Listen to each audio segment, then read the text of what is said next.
a Manuel Martínez Justo, internacionalista y director de la Facultad de Estudios Superiores de allá en Acatlán de la Universidad Nacional Autónoma de México, que esté con usted y con nosotros.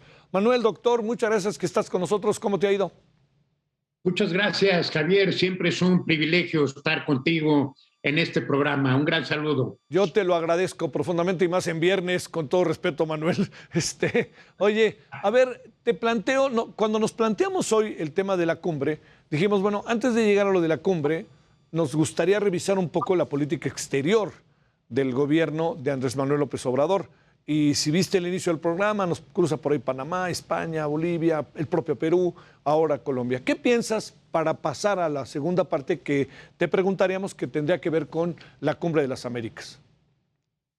Bueno, en realidad México se ha preocupado básicamente por dos zonas en su política exterior. Una, desde luego, es los Estados Unidos y en menor medida Canadá, y la segunda es Centroamérica.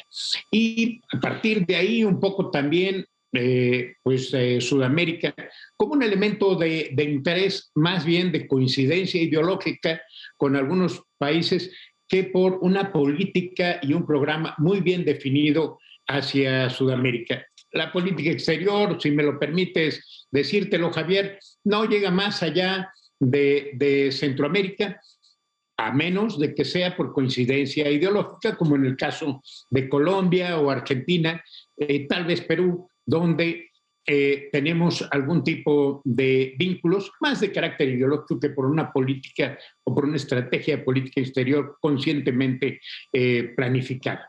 Entonces, por ahí van las cosas y, bueno, hay dos preguntas claves. Desde luego, uno, la Cumbre de las Américas, que estará ahí muy presente y que vamos a ver la posición mexicana. Y segundo, desde luego, creo que las elecciones en Colombia parecen representar un interés muy importante para el señor presidente López Obrador.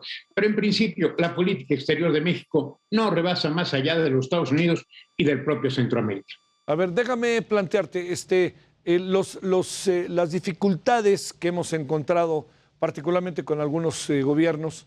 Está clarísimo, ¿no?, lo que ha pasado con España, que a veces es el gobierno, pero a veces más bien es la historia la que confronta el presidente. Está el caso de Panamá, el caso de Bolivia, el caso de Perú, el caso ahora de Colombia. Esto, ¿cómo verlo? ¿No nos mete en demasiados líos? ¿No nos vuelve injerencistas cuando el presidente dice que por ningún motivo es injerencista? ¿Cómo leer esto? Bueno, desde luego, cuando en el caso de España se dice que hay que pausar las relaciones, de alguna manera está dando una indicación de la importancia que tienen las relaciones con España y sobre todo del interés que él tiene en torno a la política exterior con España, en donde no está muy claro lo que quiere hacer. Nadie entendió lo que significaba esto de dar una pausa a las relaciones con España. Pero bueno, tal parece ser que en la medida en que estas relaciones respondan al interés del presidente, y parecería que con el gobierno de España tiene que ver con una petición de perdón, no sé por qué, porque la conquista ya pasó hace muchos años, pues realmente sería muy difícil entenderlo. De todas formas, las relaciones continúan bien más allá de lo que opina el presidente.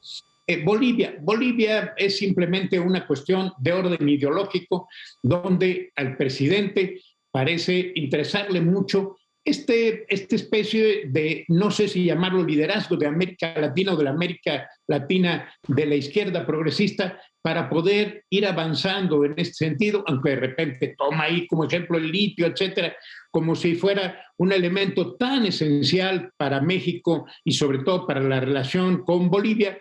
Pero no hay más allá, no hemos visto otras reflexiones, otras estrategias de acercamiento hacia Bolivia. Y en el caso de Panamá, somos dos regímenes que están en este momento con gobiernos distintos y por lo tanto, bueno, el problema fundamental, mi querido Javier, tiene que ver con algo que los panameños consideraron como una falta de respeto, de imponerles un embajador que no parece tener por lo menos la coincidencia ideológica con sus planteamientos. Panamá es un país conservador, cercano a los Estados Unidos, y por lo tanto que les hayan querido imponer a dos propuestas de embajadores sumamente complicadas, pues resulta para ellos un poco difícil de entender cuando lo que piden es un respeto a México, porque Panamá, aunque sea un país pequeño, es un país muy importante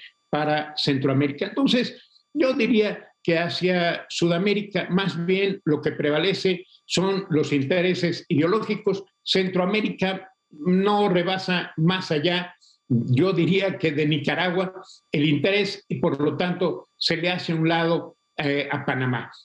¿Qué puntos son de interés? Pues básicamente, digamos, la migración en el caso de Estados Unidos y en el caso de Centroamérica, y no hay mucho más.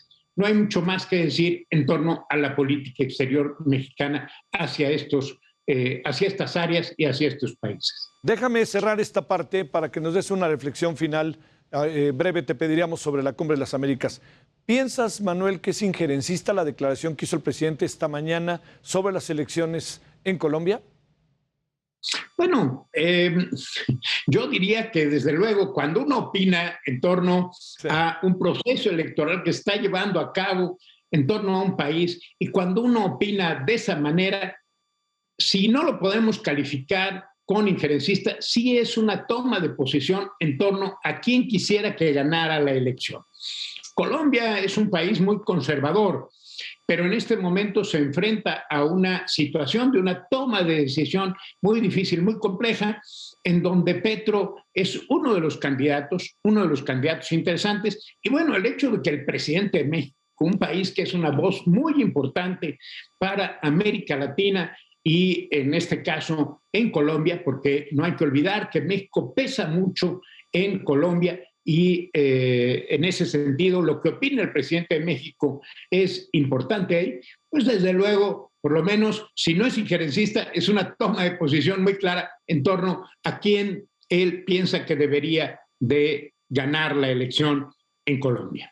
Cerramos una breve reflexión con todo esto que tienes, con todo lo que nos has dicho, doctor Manuel, respecto a la Cumbre de las Américas que inicia con una gran incertidumbre el próximo lunes. Bueno, en realidad la Cumbre de las Américas no hay que olvidar cuál es su origen. Y su origen es convertirse en una alternativa para los Estados Unidos, volver a atraer la atención y la negociación con los países de América Latina. En un principio se creó como alternativa a la Cumbre Iberoamericana que se generó en torno a España y Portugal allá por los años 90, a inicios de los años 90. Después Estados Unidos creó esta Cumbre de las Américas y con Bill Clinton empezó a tener un peso específico para que Estados Unidos recuperara su presencia, sobre todo en América Latina. Siempre ha sido polémica la reunión en la Cumbre de las Américas, primero porque siempre el tema que está sobre la mesa es la participación de Cuba y de todos aquellos países que Estados Unidos considera que no reúnen los requisitos para ser democracias al estilo occidental que él considera como modelo. Segundo, desde luego que siempre ha estado sobre la mesa los temas que se van a tratar y la participación de los países latinoamericanos. Hoy en día, desde luego, todavía no está decidido qué países van a participar, ya se cruzaron las invitaciones.